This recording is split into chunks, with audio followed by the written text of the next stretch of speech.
Nubook 1. From Then to Now, Part 15. I stayed indoors most of the day, and wrote as much as I could. There was still so much more to write about and realise. I loved what I was doing, because there was no end to it. It wasn't restricted to the physical limitations only.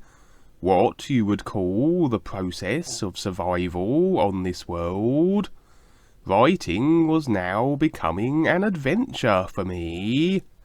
By the end of the day, as the sun was slowly setting over the ocean, I emerged from my room to take a walk outside and to breathe some of the fresh air.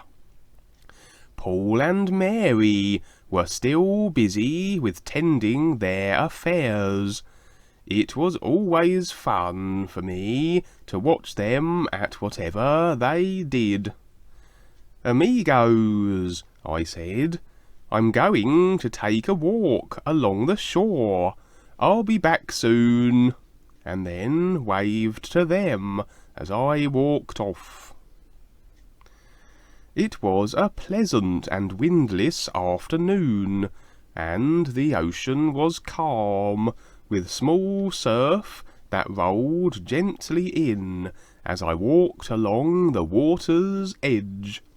Paul and Mary had a great spot to live, I thought. This is where I would like to build something like a small house for myself, right next to the ocean. I was surprised that there weren't more people living along this part of the shoreline, but most people choose to live near the established cities. The ocean to me was like life, a big and endless experience that was always waiting to be realized continually. The sound of the ocean waves is part of the life-giving reality that comes from the ears. I can feel the difference when I am here. As I was slowly walking along and watching the sun setting behind the island that was miles offshore, something began to appear in front of me. At first, I wasn't sure if I was just seeing a reflection of some kind, and so I didn't think anything about it. As I walked further, there were a few specks of light that looked like little fireflies, only brighter. They would appear and then disappear. I stopped to watch if they would continue. After a moment or so, they did continue. I slowly walked on, and as I did, there was something that was appearing out of the side of my vision. As I looked to the right, it could not be seen, but as I looked straight ahead, I could see something with my peripheral vision. There was a form of activity going on where there was light from what appeared to be an alternate source. I stopped and watched what was taking place to the right of me while I was looking straight ahead. There was a scene that was taking place, but I could not make it out entirely, because it was actually in another dimension that was separate from the earth. As I watched, the appearance of what was taking place began to widen and become more apparent. Whatever was taking place was right next to me and seemed to want my attention. I could sense something drawing me into the scene that was at my right side. I stood very still, and let whatever was to happen continue. I was suddenly moving into what seemed to be another world, just like the world that I was used to on the other side, but actually it moved into me. As I was entering the new world, I could also see, to the left of me, the world that I was leaving, the earth. The surf was still rolling in, and I could still hear the sound of it, as I was engulfed and entering another arena or world. After a few moments, I was all the way into the new area, and as I looked back, I could see the view of the ocean slowly disappear. I was now in a new and different environment. It was like the places that I had been with Rebazar Tars, but there was something different about all of it. There were small, rolling hills everywhere that were covered with beautifully green grassy surfaces that seemed to stretch as far as the eye could see. There were trees scattered about, some by themselves, and others in small bunches. It was a perfectly lovely setting that was very calm and serene. I began to move from the position I was in, but I didn't walk, I floated. I actually floated a little bit above the grassy surface. I moved smoothly along the top of the rolling terrain and out toward the horizon. I soon came to a high cliff where I was overlooking a gigantic ocean. I stopped and stared out over this sea of wonder. It was a glittering sea of light. It was so bright that I could hardly look into it. It shimmered and dazzled like sparkling diamonds, 1,000 diamonds, and perhaps millions upon millions of them. I could smell the pure, fresh ocean. It had a fragrance so penetrating and real that I do not even have the words to explain it. I closed my eyes, and all that I saw was light. There was nothing but a constant glittering of whitish light that was alive and surrounded me, and at the same time was all of me. Then I heard a sound. It was very low at first, and seemed to be coming from somewhere. I could barely hear it at all, but I knew it was there, because it was like the sound that is in my inner ear, that I hear all the time. The sound began to get a little louder, and it became more apparent, and continued to be more obvious. It was soon moving from where it was, and then toward me, and then through me, until it was a part of me. After a while I felt as though I were the light and sound, and there was nothing else. My attention was so fixed on the sound that I forgot all about where I was at. And at the same time, the light became more intense and totally surrounded me. Then, suddenly, I heard a beautiful voice from within the wondrous light. "Goldie, you have come, and I am here for you," said the sweet voice. I opened my eyes, and there stood Shiss Hara Yu in the radiant light.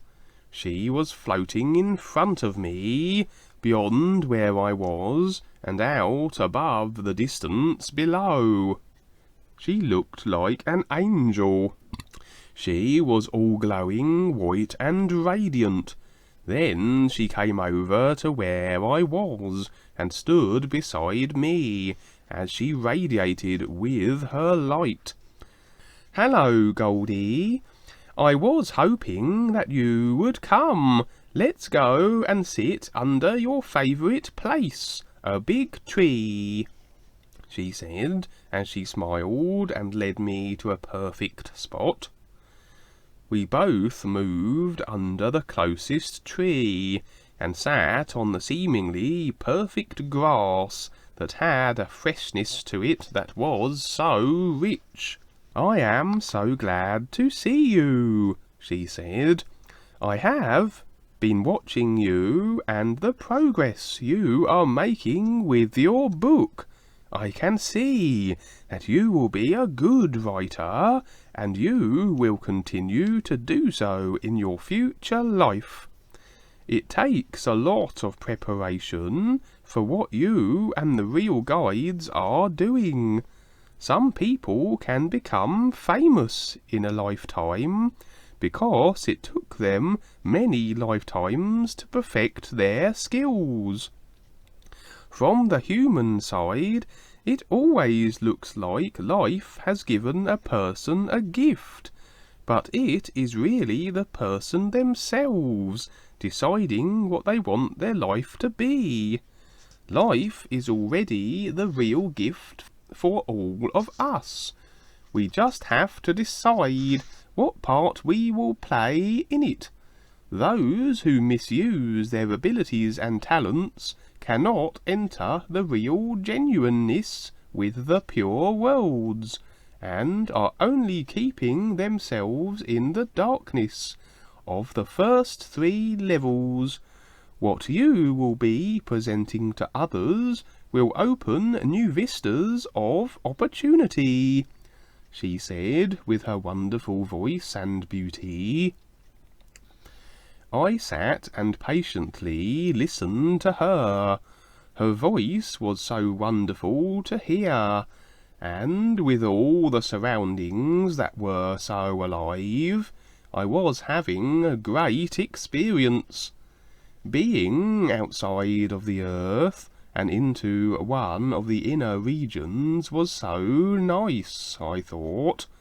I began to wonder where I was at. This place felt as though it were different from the regular beach that I went to, even more alive in its own way. "This place is different," said Shiz. "It is a place all its own, beyond the creative gods that mankind has come to know. This is our world whenever we want it. You and I, Goldie, are this place that is alive and endless. There are so many wonderful areas for us, because we do not agree with the fear that has been accepted by most humans that want to bow to their authorities. They will not explore beyond what their mind is restricted by. To them, this place does not exist, so they will never know that it does. We have a real freedom that cannot be explained, but is real, and can only be lived in for us." As I listened to her, I seemed to have no real concern for what people considered, because their ideas were old and of no value to me. I knew that there would always be those who would argue about some idea that had become familiar with those that had no real experience with life. I was just so glad to be where I am, and nothing else seemed to matter. I sat back and stared at the wide open sky, and I felt a great release of everything that wasn't really anything at all, but real. I felt as though I had been emptied once again, and I could relax and enjoy life as it really is. I watched the light gently move about in the sky, as though it were dancing with itself in a simple fashion. There were specks of light that were sometimes brighter than others, and they would become very bright, and then blend into the rest of the light and be a part of all that it is. It was life being alive and real, and I was here to experience it. Oh, lucky me! You are experiencing the true reality as it comes from the centre of itself, Goldie. We are on a very high and awesome level of the light regions. Where we are, most people could not comprehend, because of their abnormal conditioning.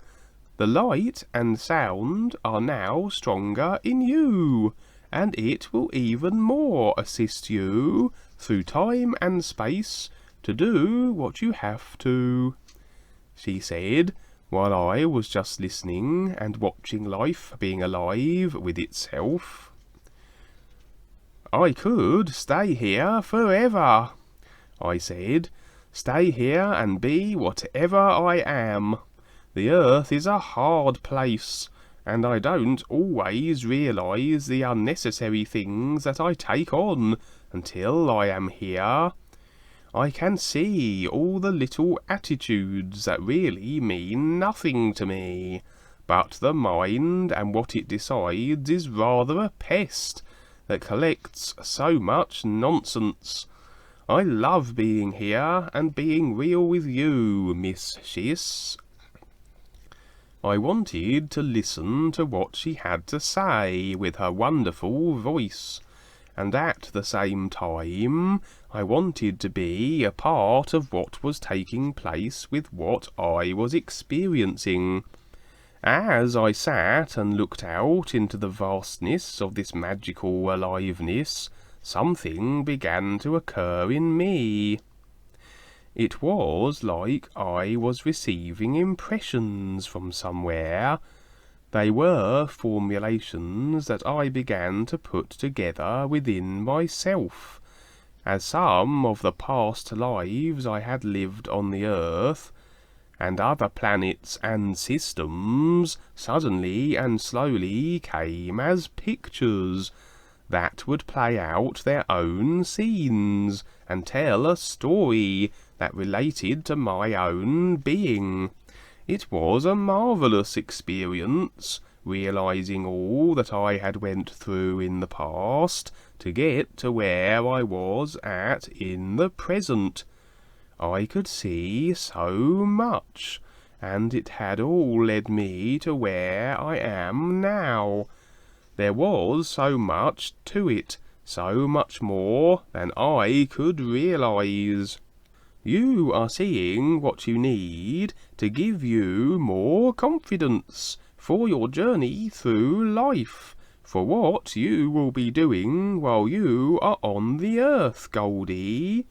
This experience will also give you the knowledge of comparison, a very important part of what you have to reveal to others as you teach them. You are continually being given mass amounts of experience and knowledge with your physical life, along with your other subtle bodies, that are being shown what the brain cannot comprehend. The secret knowledge is only for those who can be trusted with it. The warmongers of the earth are constantly trying to figure out how to destroy others in a quicker fashion, and they want this knowledge, but they will never have it, because it does not work for those who cling to their darkness. With their distorted ways and ideas, they will eventually do themselves in, and be returning in future lifetimes as cripples and morons, until they wake up," said Shiz. The pictures I was seeing were similar to large cards. Through my imagination, I could go through them quickly, or I could slow them down and take a real close look at them. Some of what I was seeing was very interesting. There were many lifetimes where I was very courageous and inventive. Then there were lifetimes that I did very little, because the world was in a certain way at the time. I could see that I was not always a man, but took on a woman's body at times for the experiences I needed. The cards kept coming faster, because I wanted them to. I was able to perceive what I needed in a very rapid fashion. Then the cards changed from the human experiences to that of animals and birds. I could see that I had been so many different things, even as far back as prehistoric times. I didn't look at all the lives that I lived, because most of them had no use to me. I knew they were only stages of awareness that I went through to get to where I am now. I estimated that I had been moving through various embodiments for several million years. From all the lifetimes I saw, I did realize that there was a difference between the animal awareness I had at one time and when I became a human. Most of the animal viewpoints were that of a more real beingness. As I became human and continued on through the centuries, I was using the mind and emotions more so than my intuition and perception. I could see lifetimes where I was bogged down from the emotional and mental distortions of outer agreements I accepted, because I was agreeing with everyone else, and I was right there along with them. The intuition is the closest position to the real awareness of us. The human race has actually misled itself with the idea that the mind is the greater benefit and is the knower. The mind is only an offshoot of materialism, a storehouse for information, and not the real innovator that brings forth the realizations from the unknown areas of life. The mind can only store information, and some of the information that it does store is misleading and without any real value. When the vital experiences and right information that has been accumulated over lifetimes are properly perceived by the real awareness, then we can utilize everything that has taken place for our own advantage. Up until the time we meet with the real guides, we are mainly misled by the various authorities of mind knowledge and what they are presenting for their sake of their own support and takeovers. These are the sound good systems the world of humans have come to know from business plans that have matured for thousands of years. Eventually, we can advance on the road of life once a real guide meets up with us and gives us an overview of all that we have went through.